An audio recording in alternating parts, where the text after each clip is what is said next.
All right, hello and welcome to the Artist Sessions. I'm Caitlin Hill, the marketing coordinator here at Pomo Arts. And this evening I am delighted to be joined by two incredible independent bookstore owners, Anne Uebbing and Tamara Gorin. Before we get started and I introduce our guests, I would like to let you know that next week on the Artist Sessions is the virtual opening reception of Pushing the Boundaries, an exhibit by the Fraser Valley chapter of the Federation of Canadian Artists. Now, let me introduce our guests for the evening. Tamara Gorin is the co-owner of Western Sky Books, which operates on unceded Coast Salish and Stolo territory, specifically the Kwiklekan First Nations land in Port Coquitlam. A poet and essayist, she is the graduate from the SFU Writers Studio in 2007. Her poetry and nonfiction are published widely in literary journals. She opened Western Sky Books with co-owner and wife Diane Gans in 2017. Anne Uebbing is the founder and owner of Kinder Books, a traveling children's bookstore based out of Port Moody, where she lives with her husband, two teenagers, a big black dog, and one green-eyed cat named Marvolo. Kinder Books was founded in 2011 with the intention to provide children and families with stories that reflect people's lives, foster connection, and empowerment. Anne supports authors and publishers who create beautiful, challenging, and encouraging messages with their work. A big part of her selection includes Canadian, also local authors and publishers. Aside from her online store, you can find her at various community events where she likes to share her passion for unique children's books with everyone. A physical store location is planned to open mid-August 2020 in New Westminster, BC. All right, thank you both. Yes, Anne, your store opens tomorrow. How exciting. Earlier than planned, yes. Yes, congratulations. Thank you. Thank you so much both for being here tonight. I would like to start out just by learning a little bit more about your backgrounds. Why did you choose to open an independent bookstore? I mean, it sounds like a book lover's dream, but I imagine there's so much more that went into these decisions. So tell me your origin stories. Whoever would like to start. You want to go, Tamara? Sure. Okay. Hello, everybody. Thanks for participating tonight. I'm excited to be chatting with everybody. And it's nice to be talking to Anne when there's not a bunch of hullabaloo around. So it's nice just to get into some conversation about books with you. So I, as you said in the introduction, one part of my life, I'm a writer. The other part of my life, I did rape crisis work for many years and then went to school and then landed back in social services, doing frontline work. My last job was getting people housed who'd been formerly homeless. And there got to be a time when I just had to make some choices about what I wanted to be when I grew up. And so we talked to each other about, I didn't want to pay another institution and have more student loans and not end up being how old I am and kind of where things would be in terms of mid-career shift. It wouldn't end up going back to school would be amazing, and just spending my time thinking and reading and talking would be amazing, but it wouldn't make sense in terms of career goals and potential income.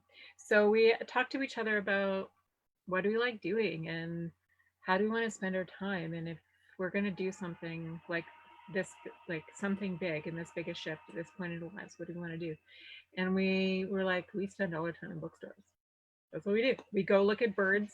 We spend time with our family and our friends, and we spend all our time in bookstores. So then we started, it took a while. It wasn't like an original thing. And it was always something in the back of my mind. When we first opened, there were some lovely stories in the Tri-City News about when Jenna's interviewed, and we talked about how each of us had this kind of dream seed when we were quite young. So for me, I won't speak for Diane, she's not here, but for me, it was a conversation with my mother when I was quite young. We always just thought we would sit and read with each other, and we'd have this like, oh, we could open a bookstore. So it was always kind of there. And then, just once the decision got made, things just started happening, and then it became the thing that we were supposed to do, and here we are. So that's the long short version. Wonderful. Yeah, it sounds like a journey a long time in the making. Yeah. And what about you? Well, good evening, first of all. I was born and raised in Germany, and there are lots and lots of bookstores. In every little town, I grew up in a small town, and it had 3 bookstores. I mean, there were 3,000 people living there, but there were 3 bookstores, not gigantic chapters, but small, cozy ones. So I moved to North America in 1999, and all there was Borders. We lived in California before, and I was shocked. I was like, "Whoa, this is a bookstore?" So, anyways, I adjusted there, but I was looking for really good books, and I found them. They were there, but there was this dream of, okay, I could do this. I could probably. Now, when you come from Germany, if you open a bookstore, you have to have an education as a bookseller. Yeah, there is an education for this. And so I thought, oh, I can never do this. I don't know how to find this here. So when I started in 2011, I joined this publisher who also had like a direct selling company called Barefoot Books. And so they said, oh yeah, sure, you can be a bookseller. So that was my entry into the bookselling world. So I was an ambassador, as they called it there, and I joined many teacher conferences and stuff. But then I realized, okay, this is one publisher, and there's so many other out there. I'll see if they want to work with me, if I can just expand. And yeah, then it happened. It just grew and grew and grew, and then I make personal connections to publishers, to authors. I mean, I was like meeting Roy Henry Vickers was like, whoa, I'm starstruck. I can't even talk anymore because I had been to Tofino, to his gallery so many times. So I grew into it, and I come from a family of teachers. So books were always there and very important. And I worked as a teacher as well. So I used them in my classes. And so they are just part of me. And yeah, now I'm doing this children's bookstore, because that's my other passion, working with really young kids, elementary, middle school, and younger. Yeah, and so tomorrow is the opening of an actual brick and mortar store for me in the West of the Key. I'm clearly tired of carrying book boxes around, and Tamara will know this because she has done that before too.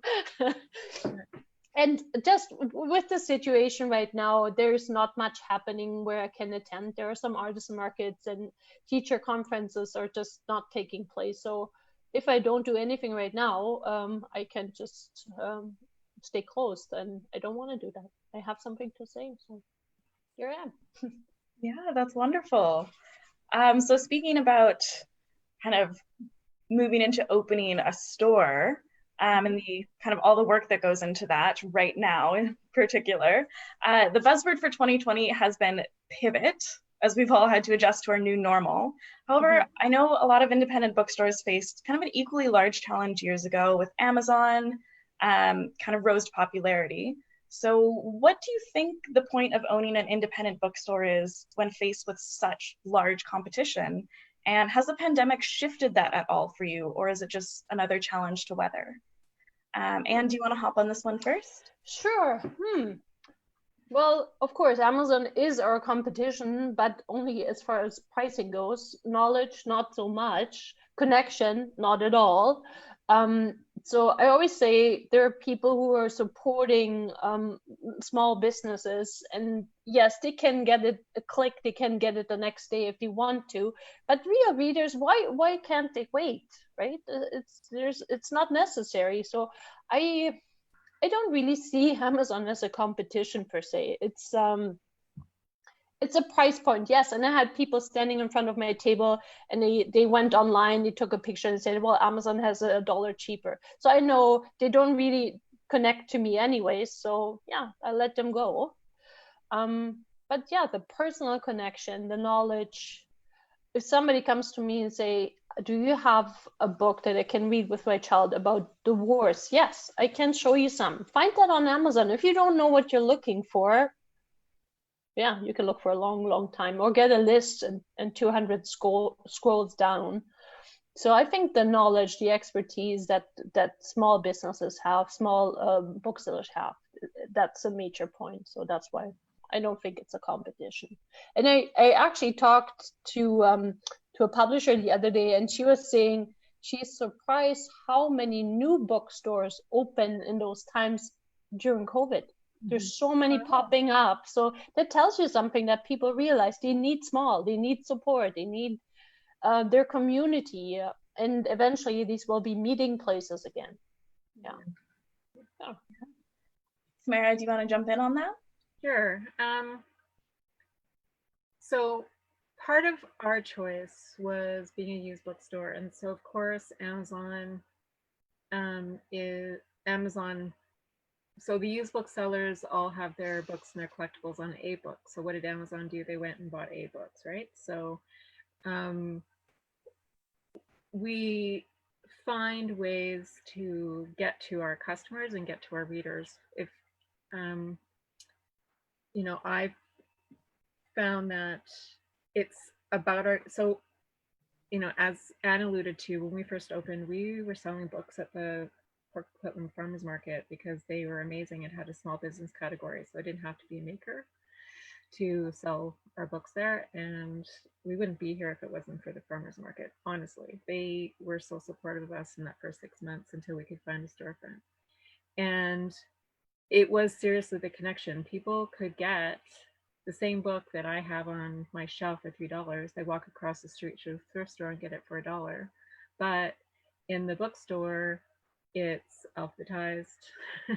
They can, yes. all the artists, all the writers are with each other. People come in and say, oh, is this organized? And they kind of wave their hands around, like, because they're just not, part of what happened when the industry couldn't figure out how to cope with the big box stores and couldn't figure out how to cope with Amazon was the community lost their kind of knowledge and their bookstore literacy. And so in a small place like the Tri-Cities, we seem to have like you've been here for a while, and then what's now Stillman Books, when he moved to White Rock, there was this emptiness in the Tri-Cities. People can go to Reflections for their spiritual books, and there's been a couple Christian bookstores come and go, but there hasn't been a bricks and mortar. So people are still really trying to find their way around. And with Indigo, they're really pushing the online sales. They're really pushing being a department store of high-end giftware. And so again, people walk in looking for books, and they're presented with gifts, and books as gifts, not books as objects that we all love and obsess over, right? So that's scary. Yeah, so people lose their literacy about bookstores, and we don't have the same kind of it's interesting, Anne, you were saying what it was like in Germany. In Salmon Arm, there's 4 bookstores in Salmon Arm.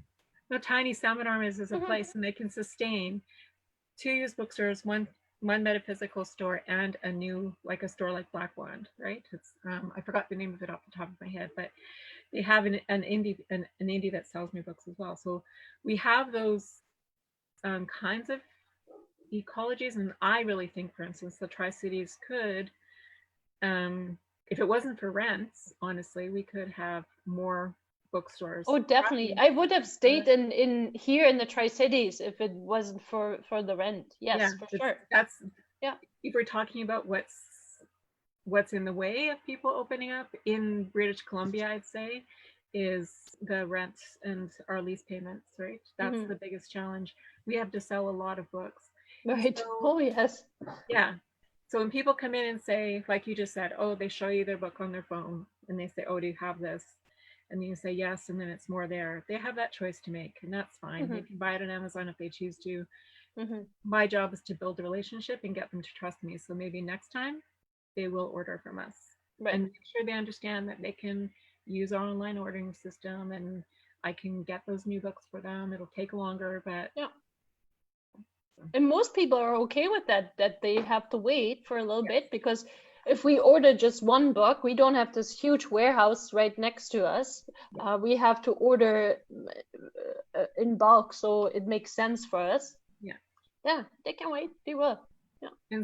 speaking about your piece about the pandemic, I think people have actually slowed down.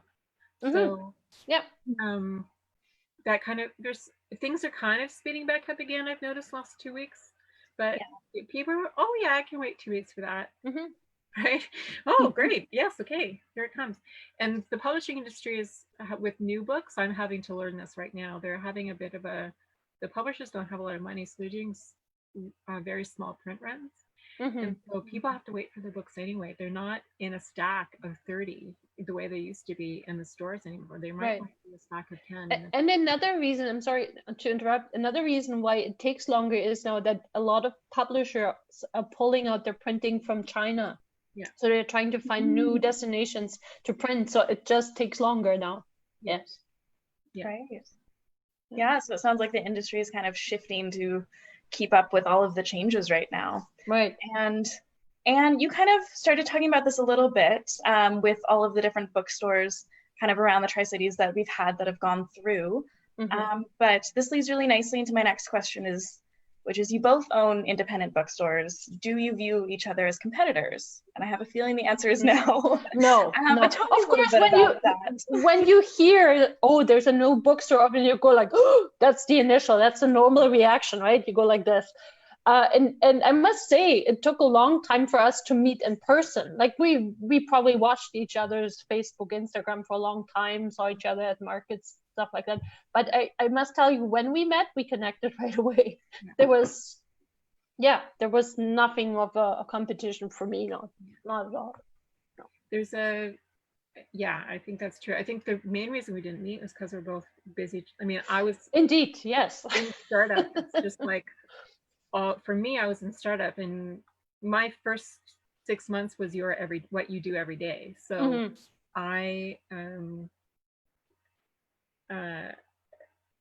it's exhausting to try to run your business, and so trying to make those connections. I've been very grateful for the people that have worked to help us make those connections, right? So and now we're and we found a way to work with each other. I was just going to say that, like, you opened your arms during the pandemic when I had nowhere to sell my books, and she said, Tamara said, you can fill this bookshelf with your books and I will be selling those for you.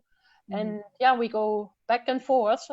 So yes, I have a Kinderbooks bookshelf in Tamara's store still, and we will probably keep it for a while, even though I have a store now. But we're working together. If I have adult requests, I will send them to Tamara. So wonderful. True. We there's about, in the bookstores opening around here. So we opened in 2017. In 2017, Massey Books opened, Iron Dog Books opened, and that she was the books, still has her book truck, but again, she's in the same situation as Anne with the market. So the book truck isn't out as much. And just to keep it local to Port Moody, she would have the truck down in Port Moody quite often. So people got quite used to Hillary having the truck here in the Tri-Cities. But she's now opened her storefront in Vancouver. And so the three of us opened in the same year, and Massey Books is in Vancouver. And then Simona bought Companion Books in North Burnaby, and Carmen bought Tomes and Tales in Pitt Meadows. And so we didn't lose those, and we're all used bookstores. So we didn't lose that bookstore ecology, we actually gained, right? So the natural kind of attrition of businesses closing, both those stores were viable enough. They'd been around a long time and were viable enough in their communities that they were able to be bought. And then the new stores came in, and we're all working with each other. And we just created a pamphlet which shows there's, which is where all these bookstores are from Bowen Island to Hope Place, basically. And it's an awesome collaboration. So. Wow. Well, it sounds like some of the themes I'm picking up on here are books bring connection between you and the people who come to your bookstores, and then that sort of connection really shapes the culture around the independent bookstores that you guys have managed to create in this city, which is really, really wonderful. So are people still buying physical books right now, or are you able to have those sort of connections with people at a safe social distance currently, or has that changed for you right now? Tamara, you want to go first because you're in the store already? I'm open. So yes, we figured out a way to stay open. We had the first 2 weeks when the state of emergency was called, we were quite anxious. We limited our hours right away. We did a whole bunch of things to try and sort out safety and cleanliness. And then we've just kind of used those and been very steady about it. So we've been open the whole time. And we did limit books coming into the store because we're a used bookstore. The way we mostly get our books is people trade their books in. And so we had to set up those systems. And it took a while to get a system that worked. The other piece for us was we always had a website, and we would get online orders, but now it's every night. I come into the store every night and there's orders. People have, they're ordering when, you know, they eat their dinner, put the kids to bed, they buy their books, right? And then they come in and pick them up, and we deliver, and we do we can make it so that if they still require contactless pickup, they can do that. We're still continuing all of those things into the future. And frankly, our sales our sales are terrific. I'm not worried about losing the store like I was for the first 2 months. I am worried about what will happen in the next 2 months if there needs to be and there's things we're missing, like we're missing the events so badly. So I'm so glad Pomo Arts is doing these kinds of things, because it gives us a way to keep talking to each other as people that love writing and people that love books, and it gives us a way to connect with local writers and keep finding ways to get their books to people.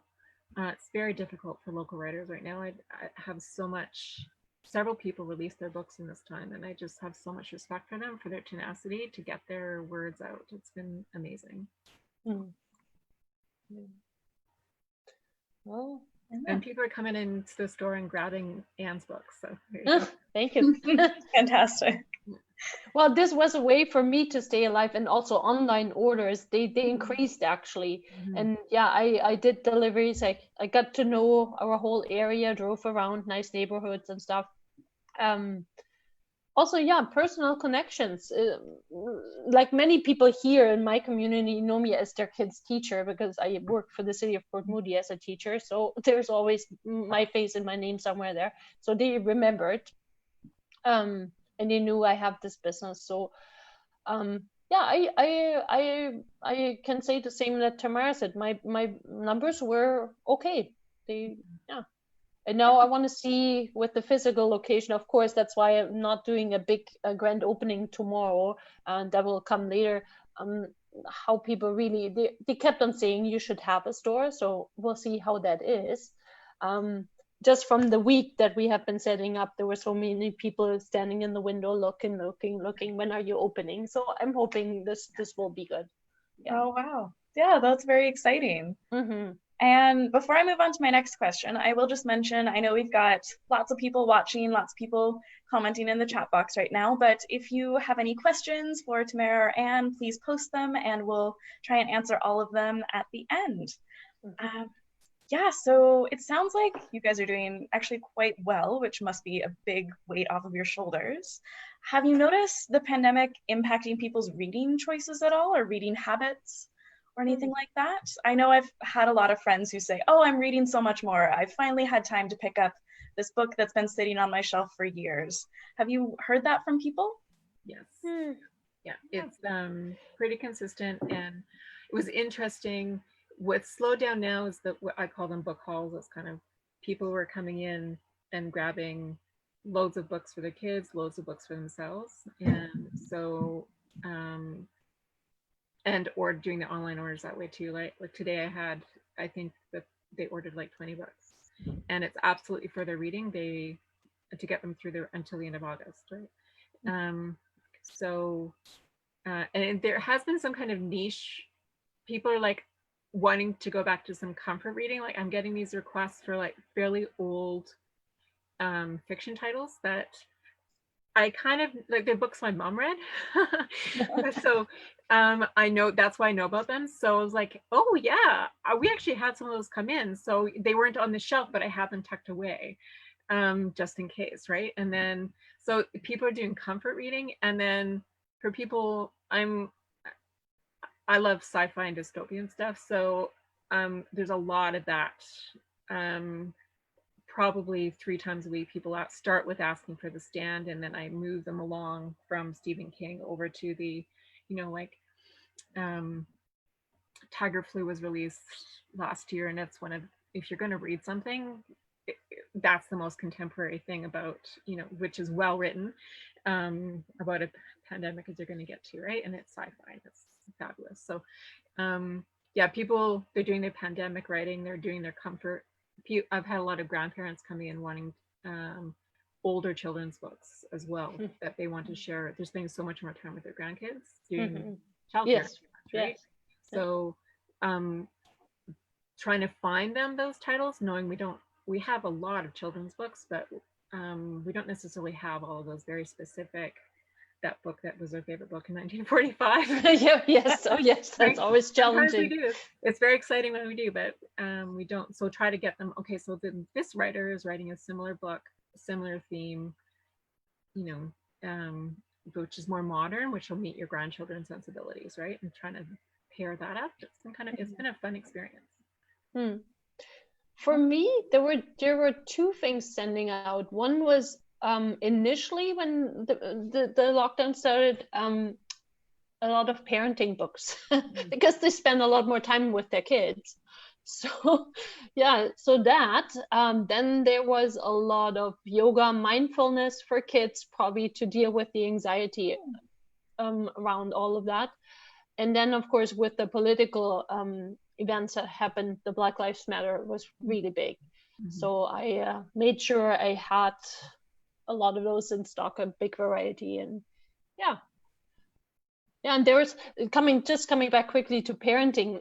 So there is a parenting expert here in the Tri-Cities. Her name is Bridget Miller, and I used to work with Bridget for the city Board Moody, and she just published her book in that time of the pandemic, and so she did a lot of online seminars with the big Tri-Cities moms groups. So a lot of people knew that, and I offered to sell this book for her. So that was a big help, her doing the online seminars and the book coming out. Yeah, wonderful. And then my last question for you guys before we move on to the Facebook questions are, what's on your reading list currently? Do you have an exciting new book you've read, or Tamara, an old favorite that's brought you some comfort recently? Give us your book recommendations. You got your list, Anne?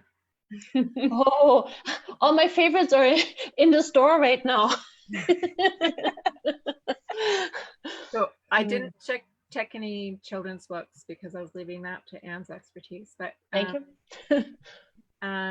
I'm just finishing up a Mind Spread Out on the Ground by Alicia Elliott. This was last year, and I didn't get a chance to read it. And so one of my very old friends came in the store and bought it for me. She's so sweet. So I finally was able to take a copy for myself and sit and read it. It's fabulous. She's Indigenous. Her family heritage is Mohawk, and it's, I think, one of the best biographies I've read in a very long time. As well, one of the things we did was we partnered with Libro FM, and so we're talking about competition with Amazon. So Audible is the audiobook branch of Amazon, and lots of people use that Audible, but you don't own your book when you buy it from them. You're just renting it basically, and $35 at a time, that's very expensive. So very recently, in the time since we've opened, a company called Libro FM opened out of Seattle, and they are working with all the independents. And so we signed up with them, and out of that, I get all these amazing audiobooks. And so what I'm reading right now, Nell Hopkinson is a Canadian writer. Her family history comes from the Caribbean. And she released a book of short stories, which are retelling of fairy tales. They're traditional European fairy tales, but she's overlaid the Caribbean stories on top of them. It is so fabulous. Oh my God, everyone has to read this book. Here, I'll show it to you. It's called Skin Folk by Nell Hopkinson. And you can Okay. I can order it in to the store, or you can listen to it on Libro. So that's my reading, my online, List. my listening reading. And then my, what I'm really looking forward to getting my hands on and spending time with is Emma Donohue's new book is just out, The Pull of the Stars. I'm also digging into, again from last year, but really important to be reading right now is The Skin We're In, which is Desmond Cole's book about being Black in Canada. And I'm spending some more time, I read this last year, but I'm spending some more time with it. I use it as a fairly important reference when I start trying to really think about my place in reconciliation. And it's 21 Things You May Not Know About the Indian Act by Bob Joseph. Bob used to live here in the Tri-Cities and he's now moved to the island, but he's written 2 books which are very important for understanding the legal frameworks that we're living under as Canadians and that we've imposed on Indigenous people. And anytime I hear something and like a government official is asserting something, I just pull up Bob's book and I just read a chapter that is relevant, and then it helps me really get grounded in the facts, and then I can move forward and start talking to people about what the work is we have to do. That's my list. That's your list. That's a fantastic list. Thank you for sharing. I hope everyone was taking notes. So for me, well, of course, it's a lot of children's books because that's where I find my comfort. But I want to mention some that adult books for adults. One of them is Embers by Richard Wagamese. I'm a big Wagamese fan. Also, One Native Life I recommend. And the last one, the one that he didn't finish, now I lost the title. Tamara, can you help me out there? Richard Wagamese, the last title that he didn't finish. Pardon me? One Drum. One Drum, yes. So that one. Also, I like The Boy, the Mole, the Fox, and the Horse by Charlie Mackesy. It's not a children's book, but it could be. You could read it to a child and you would take something out of it. I always say it's a mixture between The Little Prince and Winnie the Pooh. So very, very comforting, beautifully illustrated for kids. The Proudest Blue, Story of the Hijab is a beautiful story. What else? Let's see. What else? Oh, there's so many more. All of the Oliver Jeffers book. I'm waiting for the newest one to come out in October. So there's one that he wrote for his daughter called What We Build. So all of his stories, I always recommend these to people. And what I read every summer are all of the Roald Dahl books. So they're classics. But this is what I recommend because, I mean, yes, there are traumatic events taking place right now. And yes, we need to learn about those, but you also need to find comfort in books. So, yeah, so that's my choice. Thank you for sharing. All right, so now I have a question from Trevor who wants to know, how is the back to school situation figuring into or affecting your business cycle?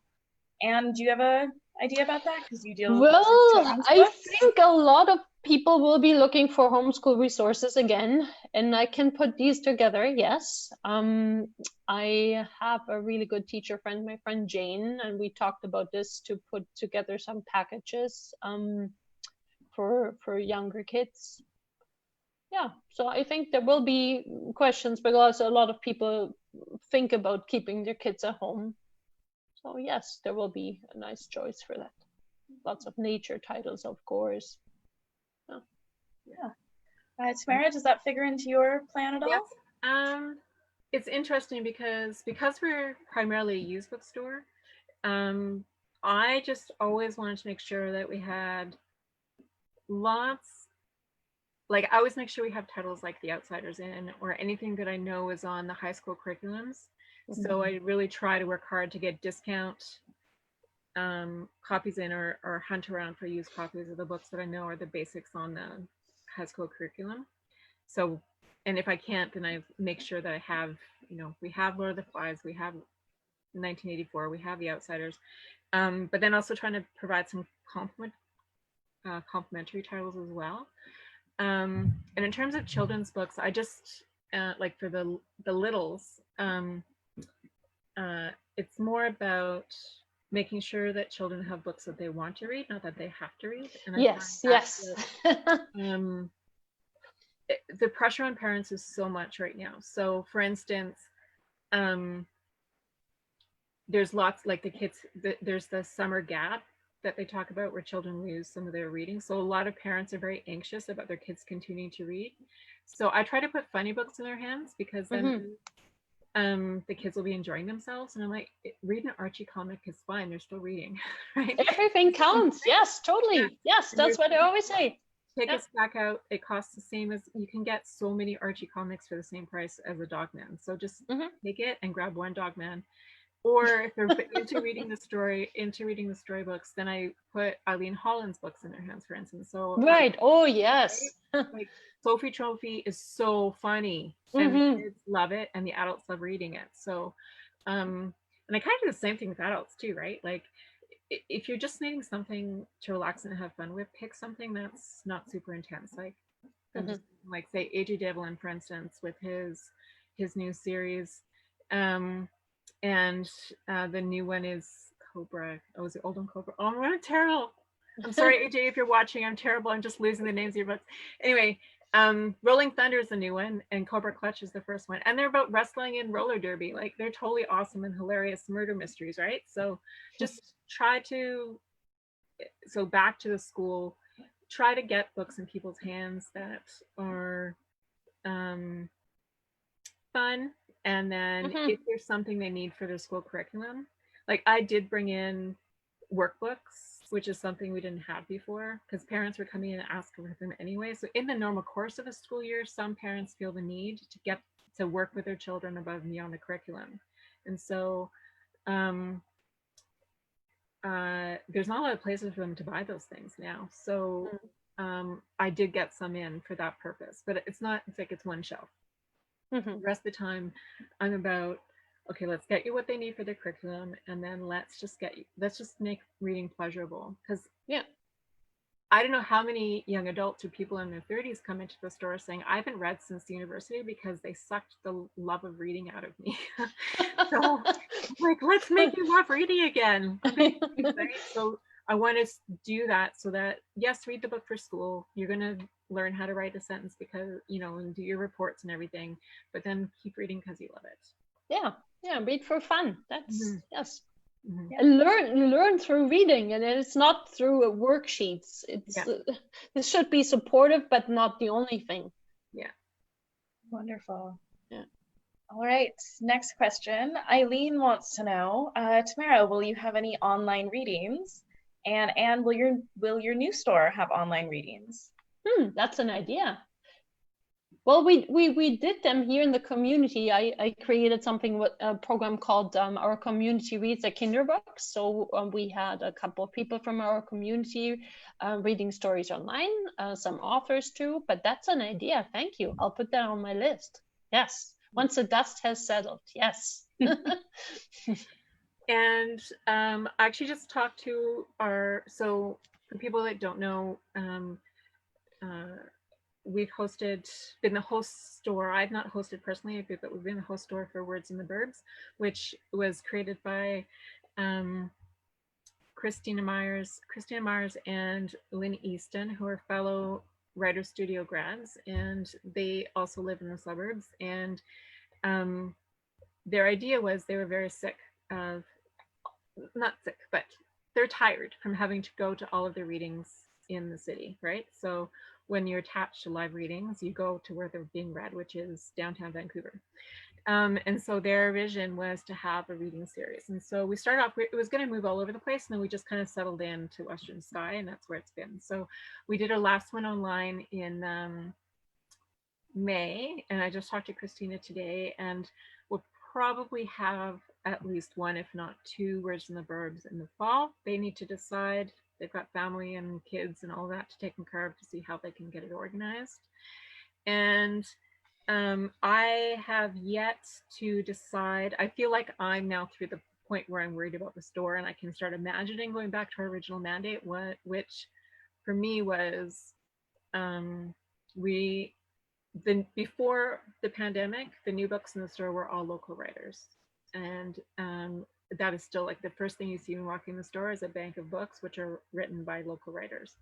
And that remains very important and integral to our ethic and our value as a store. And so I really want to start figuring out other ways to make this happen. And I feel like I can take it on now. There's not going to be, we're not kind of hanging on for dear life. So because everyone has been so supported and have been buying their books from us, like it's been just amazing. So I can say, okay, what can we do? And one of the things we can do is make space for local writers to read, and so they can get to their readership again. So I'm hoping for one poetry reading, then I'm not sure something else. Oh, that actually leads really nicely into a question from Eric, which is, do you think it's a good time for independent authors to release their new books, or should they hold off until everything settles down again? Oh, it's so hard. They're so brave. I mean, it's brave enough for people to be releasing books. So in the last 6 months, I've worked with writers that were with small traditional publishers and also self-publishing. The amount of work that the writers have to do is phenomenal. And you already have to do so much more, like have to do advertising and promotion, and it's not your first inclination. When you're a writer, you just want to write. So having to do some people are extroverts, so some people have lots of other skill sets, and so, or they have friends that do, so they can figure out how to get their social media working. And some people they have that, but a lot of people don't, and so it's a lot on their plate. I think for me, I'd say keep writing, and if you can publish, and then we just figure out ways to get your books out to your readers. And you just got to work extra hard and have a sales strategy either with your publisher and really insist on it with your publisher, or when you're working on your publication plan, if you're self-published, to sit down with someone that knows marketing, and preferably that knows books. Like if you're spending money to get your book published anyway, pay someone who knows marketing, and so you can actually target audiences and get your book to where you want it to be, and not just depend on Amazon sales. I mean, most of those books are going to sell on Amazon, and that's fine, but if you want to sell your books and get it to more readers, you need to have a strategy. Right. And that's what I was just going to say, that creativity is growing in those times. And yes, if you can do it on Facebook, if you can connect to somebody who has an audience already, children's bookstore, do it. Yeah. I think this is a good time because people have time to listen to these things. Yeah. To see it, or to go to a bookstore. They have time for that. Yeah, that's true. Yeah. Right. All right, I'm going to pick one last question from the Facebook chat, and this is from Janet, and she would like to know, what would you say makes your small business unique, or what are you the most proud of? You go, Anne, you've been doing it longer. Okay. What makes it unique is I handpick all the books. I don't take flyers and just order whatever is on there. I usually order one sample, read it. If I like it, if I think that fits into my philosophy, then I'll bring it in. And of course, I accept special requests for people too. But it's a very, I curate my selection. It's not mass market. So, and I'm proud of the fact that I've been doing this on my own for almost 10 years, and I've built it up, and I made a dream come true. So really hard work, but good. Yeah, it's wonderful. Not easy. No. You say the question again. Oh my God, I'm terrible. Oh, it's, what are you most proud of in your business? I think, all right, and what makes us unique? Okay, so I think what I'm most proud of is that we had a vision for how to be integrated into communities. So we weren't just like, I mean, obviously we need to make money. This is, we have a goal about being able to sustain ourselves, all of that. We're a business, but we figured out a way to be in the store and be in our relationships with our customers and be in relationships with other booksellers, with artists, with writers in a way that is completely within our values. And even when, it would have been going back to the question before about competition, like it would have been really easy for me to get really super cutthroat and look at Anne's list and like haul in all those books and start selling them, right? Like, well, that's completely outside of the way we think about, Diane and I think about the world. That we think about the world as we need to cooperate with each other. And if anything, this time has taught us is cooperation is the thing that's going to absolutely, yes, mutual aid, yes, looking out for each other. So, yeah, I think that's what I'm most proud of. And I think what makes us unique is, I don't know, we're just kind of scrappy and silly and completely ourselves. And I think, that means something, that people walk in and they can see who we are as people. Yeah. And they really want to support us because of that. Yeah. Well, I will just say the community has shown up and has so much love for the both of you. I've been keeping an eye on the chat, and everyone on Facebook is just talking about, oh, I bought this specific book, have this memory at this store with this person. And also there's a lot of appreciation for local writers that I'm really seeing pop up in the chat. So it's just a testament to what you guys have been able to build for your community. And that's really, really wonderful. So I just want to say a big thank you for joining us tonight. It has been such a pleasure to listen to you both. Thank you. And yeah. All right, I will sign off for the evening. Thank you, everybody, for showing up. We really appreciate it. Thank you for having us. Thank you. Okay. And before we go, I just want to remind everybody, next week, Janice is back with the virtual opening reception for Pushing the Boundaries, which is an exhibit by the Fraser Valley chapter of Federation of Canadian Artists. It will be a wonderful show, and we're really excited to share it with everyone. So thank you again for joining us. Thank you, Tamara. Thank you, Anne. And thank you for having us. Everybody. Good night, everybody. Good night. Thank you.